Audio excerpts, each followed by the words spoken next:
is the most dangerous chore in the supernatural universe. I cannot believe I don't have a statistic for people attacked while taking out the trash.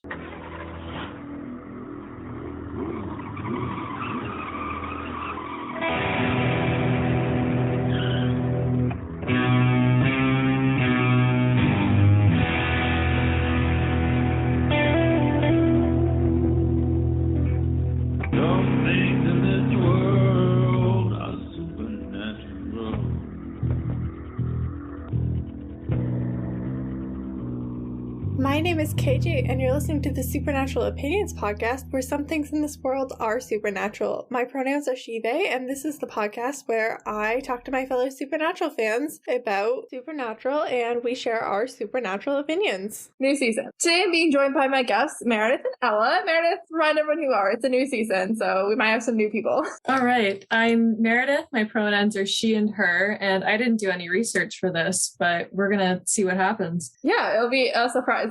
And Ella, some people might know you from your podcast, and it's your first time here. Yeah. So. Hi, I'm Ella. I use she, her pronouns as well. I'm currently making the Cas Cast podcast. So that's probably where you can find me on the internet. I'm also on Tumblr, but you guys can figure that out. You know how the internet works. How long have you been watching Supernatural? I'm like a post November 5th baby. Like I Really? saw all that. Yeah. I saw all that go down just because like a lot of people that I follow online were talking about it. So you saw all the mad people and you're like, I want to be mad like them. Well, I just thought it was so interesting, like an anthropological perspective. I was like, what happened here? And then Something happened. I was kind of following the news, and then like when the finale happened, I was like, okay, well that's even more interesting. Like, and then I just was like, oh yeah, well I'll just start the show. It'll be fine. I just thought I'd kind of watch it, and then I don't know. Did you finish the show and then decide to make a podcast, or did you like start watching the show and you're like, I'm going to make a podcast about this? No, I finished it. I finished it in like 2.5 months or something ridiculous. It's impressive. Yeah, we had like, I'm sure the Australian people have mentioned, but we had like really intense lockdowns, so I had a lot of time to consume television. So it kind of all happened then. Yeah, and then we've only done one season of the podcast, which sounds like a lot, but it's only like 11 episodes because we're just doing the cast one. So yeah, it's only kind of a recent thing. Yeah, so you guys just watched the cast episodes, which is amazing. We have not yet met Cass. Yeah. We really want to. We'd really like to. I think that's why I don't remember season 3, because by the time I get here, I'm like, okay, we're over the special children stuff. I just want to get to the angel now. Yeah. I'd like my comfort angel. When I first met him, he was a hyperfixation for a little while. I think that's very fair. Right? We're like, the whole show is about him. It's his show. It's no one else's. It literally is. Like, we always joke that there's like an argument that could be made that he's like the protagonist because of like how much important stuff like totally rests on him. But anyway. Back to where we are today. This week we're recapping season 3, episode 1, The Magnificent Seven, which originally aired on October 4th, 2007. And that's a reference to the 1960 movie starring Yul Brynner and Steve McQueen about 7 gunmen who defend a Mexican farming village from an army of bandits, which I guess might track this week. That might be... There's 7 of them, I guess. Relevant. I guess there is 7. It is a bit of a us versus an army situation. A little intense. Yeah, it's pretty intense. This week's episode will contain spoilers for this episode and may reference previous episodes, but will not contain spoilers for later episodes of Supernatural unless we decide that it does. And then I just sound like a liar. I'm going to have to hold my tongue. I'm so bad at that because we're not spoiler free because we're kind of talking about everything in the whole context. We assumed that if you like are a crazy cast stan that you've watched the whole show. It's a challenge sometimes. Sometimes it's just like me going back later and like editing stuff out. It's like, I shouldn't have done that. This episode was written by Eric Kripke and directed by Kim Manners. Obviously, Eric Kripke is the creator of Supernatural. It makes sense that he's here to set the tone for this new season. And he wrote the last episode that we covered, All Hell Breaks Loose Part 2. And Kim Manners also directed our last episode because that's what Kim Manners does. He's the season premiere and season finale guy. It's when he shows up. He sometimes comes up in the middle of those, but he's always here for the beginning and the end. He's the best. These early episodes look so great. So we're into some rearranging from from last season, so we're going to do an episode rating off the start. So, Meredith, what would you like to rate this episode? Do you remember enough about this episode to rate it? Let's find out. I'm remembering things. I'm just trying to choose a number. I don't know, maybe like a 6.5, 7. It's there. Yeah, that's fair. I'll give it a 6.5. Okay, 6.5 it is. And Ella, what would you like to rate this episode? I think I'll agree. A 6.5. It's not like terrible, but I do have a lot of gripes with it. I give it a 7, but if you guys are both going to go 6.5, I'm going to go 6.5 as well. Peer pressure. You can do a 7. It's fine. Is it? No, this would be a fine like mid-season episode, but like for a season premiere, it wasn't the most exciting episode that we've ever had. Yeah. We weren't exactly launched back in with any real sense of urgency, honestly.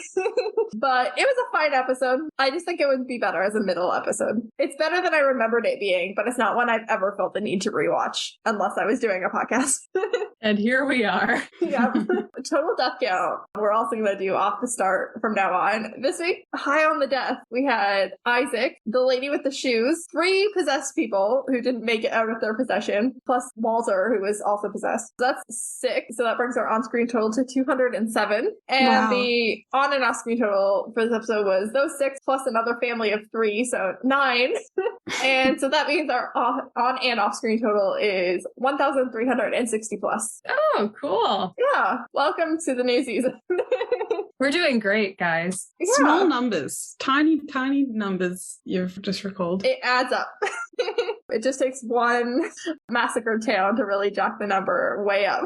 Yeah, the plane crashes helped too. The plane crash and yeah. the demon virus. I'm sure we'll have some sort of mass casualty event this season. But yeah. Anyway, we're going to get to the recap for this episode. The recap of the previous 2 seasons is set to Hell's Bells by AC/DC, and it is Chef's Kiss, the perfect song for this. Yay. Yeah. It's great. I watched the full recap. I didn't skip it. No, I didn't either. Also just to like help remember what happened. Exactly. Yeah, sometimes it's like, what's going on? And then other times it's like, this is just good. I'm like, the music's good, the scenes are good. We're starting off in Oak Park, Illinois at a nice looking house where a man is taking out the trash, which is the most dangerous chore in the supernatural universe. I cannot believe I don't have a statistic for people attacked while taking out the trash. Right, not even men are safe. No one is safe. That is by far the most dangerous household chore because it usually happens after dark and you have to leave your house. So you're out in the open, you're usually by yourself. It's dark, it's late. If you hear a noise, you just assume it's a raccoon.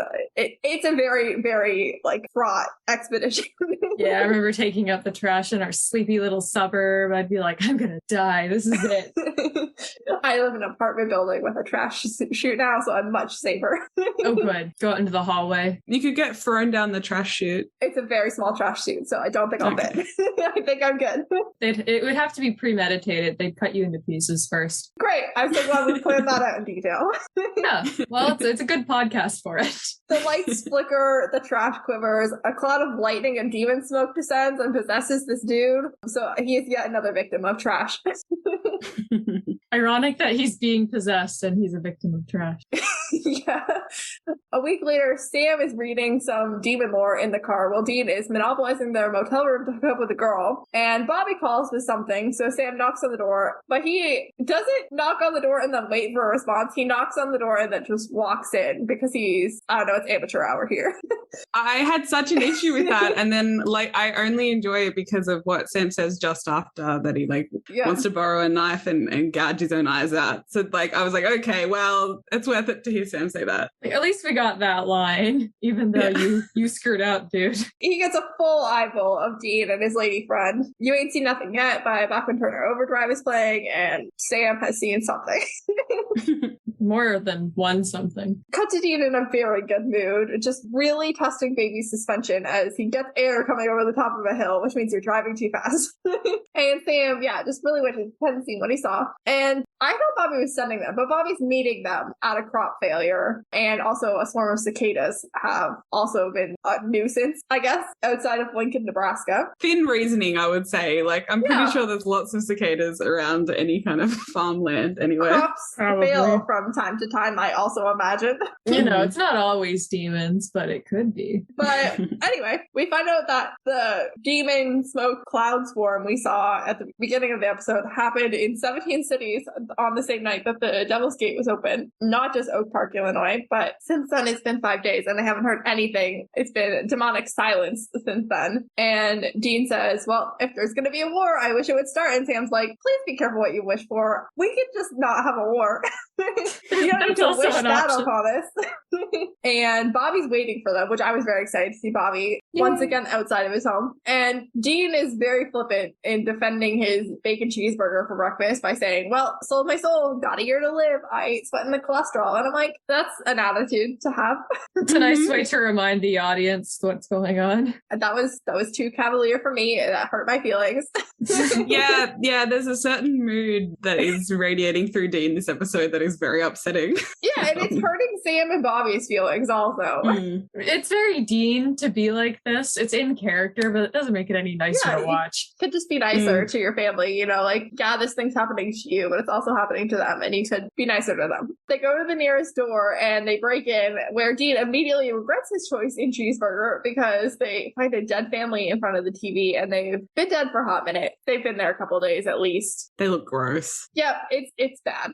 Some other hunters arrive, Isaac and Tamara, which I already know I just said wrong. It's Tamara. Well, they say Tamara, but I would read it as Tamara as well. Yeah, like, I know. I would too. I practiced, but then like when I saw it on my page, I just read it as Tamara, but they say Tamara, so I'm gonna try to say Tamara. It sounds bad in your mouth. Like, it does. It really does. Sorry to any Tamaras out there, but you're saying your name wrong. Maybe it's because she's British. Maybe. Probably. But they know Bobby, so yay. Yay. They've been married for 8 years, and Sam very clumsily asked how they got started because he's socially awkward and John's never let them meet other hunters in their lives.